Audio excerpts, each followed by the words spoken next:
I'm Tracy Beaker, and I can tell you anything you need to know about survival in this place. Bug off and leave me alone! I think she's going to be just fine here.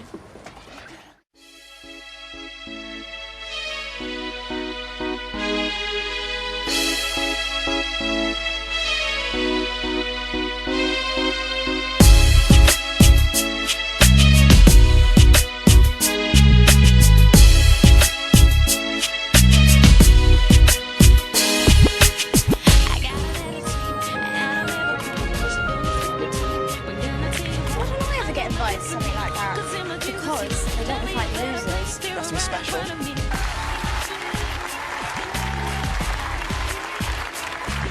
Majesty. I can make my world come true. All my dreams will see me through, and they say won't get me down. No, no, Not to think why. Who is she? Tracy Beaker on my face. I can see a better place. Doesn't matter what may come my way. No, no, believe me now, I'll win someday.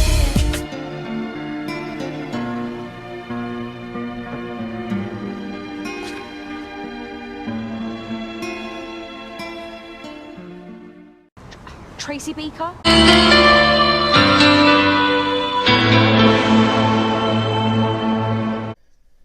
Today, to celebrate 10 years of the hit CBBC show Tracy Beaker Returns, the sequel, if you will, to another CBBC show, The Story of Tracy Beaker, I'll be looking at the first 2 episodes of the show Full Circle, which is a 2-parter that both aired on the 8th of January 2010.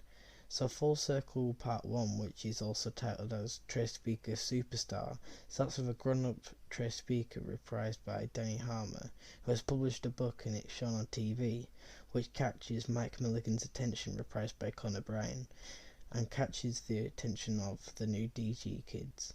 Tracy's later arrested for credit fraud, as she uses Cam Lawson's credit card, reprised by Lisa Coleman, to publish it, and has her stranded abroad as her card doesn't have any money on it. Whilst Tracy is in holding, she meets troublemaker Liam O'Donovan, played by Richard Whisker, who's a regular at the police station. And when Tracy gets charges dropped by Cam, she bumps into Mike, who is there to pick up Liam. Tracy stays over at the dumping ground as she feels like she's messed up big time and Cam will never forgive her. Cam later forgives Tracy, but Tracy is in need of a job to pay Cam back, which results in Mike offering her a job at the dumping ground, as she has experience in being in care and got on well with the kids. This episode overall were really good and ages well. This episode definitely introduces a new generation of audiences and brings back some old fans that Danny, Connor and Lisa reprise their roles respectfully as Tracy, Mike and Cam, and the new DG kids, whilst looking back at them now, you could sort of see that they had some traits of the old DG kids from the Story Tracy Beaker, but they later got fleshed out as the series went on and became their own characters. The references of TSOTB were hardly there, which is quite understandable as it is a sort of new show trying to introduce to a new audience. But the one that stood out for me is the scene when Mike and Tracy bump back into each other and Mike asks about Gary, who was Cam's husband at the end of TSOTB, and Tracy just responds with, "How's Cam and Gary?" Cam's fine. We don't talk about Gary. Part 2, titled New Life's Eve, and it starts with Tracy's first day at the DG and is already arriving late. Tracy gets greeted to Cuz Carmichael, played by Noah Marula, who takes Tracy on his guided tour around the dumping ground, but with the character's autism, he makes Tracy not talk whilst he's talking, and when Tracy writes in his notebook, unaware that he hates it, he gets upset and leaves. But whilst on the tour, we find that Tracy actually made promises to the other kids that she hasn't kept. One of them being that she'd help the girls Carmen Howell, played by Emily Hickman, and Lily Kettle, played by Jessie Williams, move beds as they're now sharing rooms. Another being that she'd promised T. Taylor, played by Mia McKay, Bruce, to help her with her arts and craft, and then she promised Frank Matthews, played by Chris Slater, that she'd make him a burger. But Tracy is so distracted at the fact that she finds an old letter from her biological mum that was hidden for years by Cam and Mike.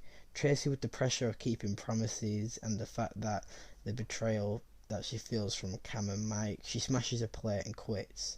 She later regrets doing that and goes to think by the swings, where she meets Liam again, who had just been kicked out by another foster family. He later tells her that you can't cry on what you can't change, and she later apologises to Mike and Gina. And then at the end they have a barbecue with Cam there too, and Tracy burns the letter from her mum. I think this is sort of a way of implying that she's turned into a new chapter in her life now.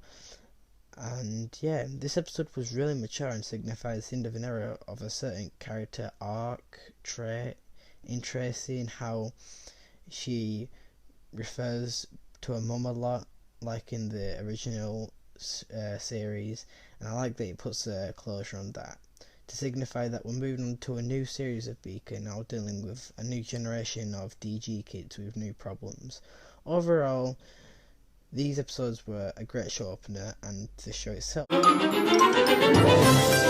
Special thanks to Charlie Prue, aka the Quaking Marshmallow, for that amazing retrospective, and yeah, happy birthday, Tracy Beaker Returns.